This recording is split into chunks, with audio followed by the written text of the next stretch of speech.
黄金自古以来便一直被看作财富的象征，无数人对其趋之若鹜。然而，有那么一个国家，明明家中藏金千万，却成了一种幸福的烦恼，不仅没有过上富裕的日子，甚至整个国家都差点被黄金拖垮。这个国家就是印度。关于印度的这桩怪事儿，我们还要从印度人的那些奇葩心理开始说起。我宁愿饿着肚子，也不愿意放弃身上穿金戴银。印度不是一个富国，根据世界银行在2010年出具的一份报告，印度有1/3的人口生活在国际贫困线以下，2/3的印度人民平均每天生活费不高于2美元。但与之相对的，印度却是当今世界上最大的黄金消费国，以及第1大黄金进口国。光是在2021年1年，印度就进口了1050吨黄金。为此，印度政府付出了全年贸易逆差的1/3。这种鲜明的贫富对比，难免让人产生疑问：印度买的黄金都去哪儿了呢？难不成印度人会吃黄金？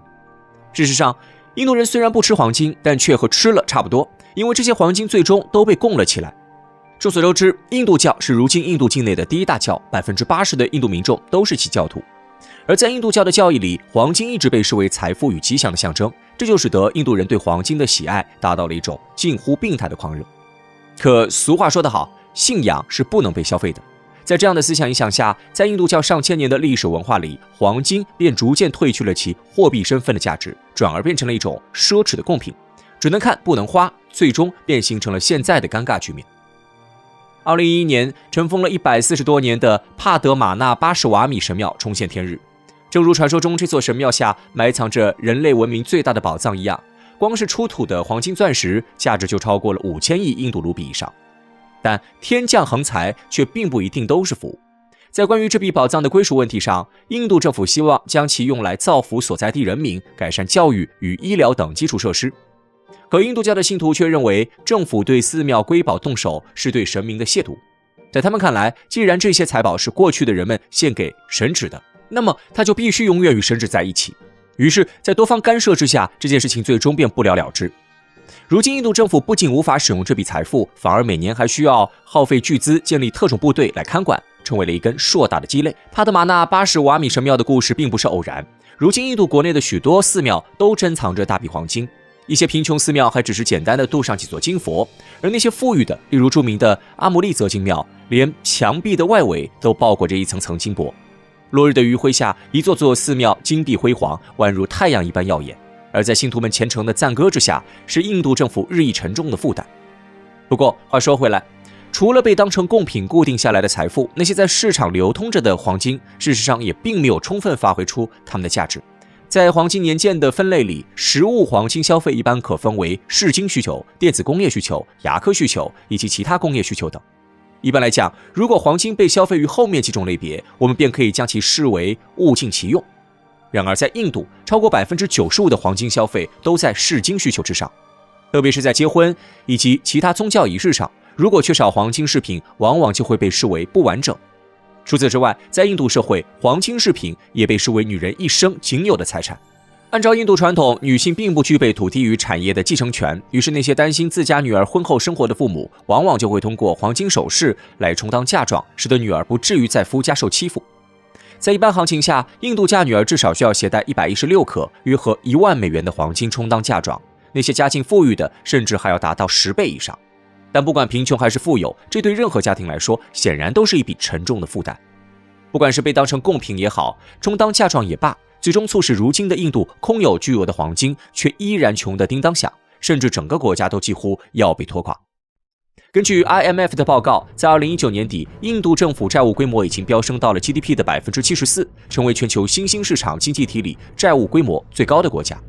随后，包括穆迪公司在内的一系列国际金融机构纷纷将印度政府债务信誉评级调低至负面，而这些其实都在说明一个现实，那就是印度政府真的没钱了。按照金融发展论的观点，一个健全的金融体制是应该能够将储蓄顺利转化为投资，进而促进资本形成的。可通过印度的黄金市场不难看出，大部分印度人民并不具备投资的意识。据统计，在2015年，印度民间的黄金存量就已经达到了2.5万吨。由此可见，相较而言，印度人民显然更愿意把储蓄放在床底，或者捐给寺庙。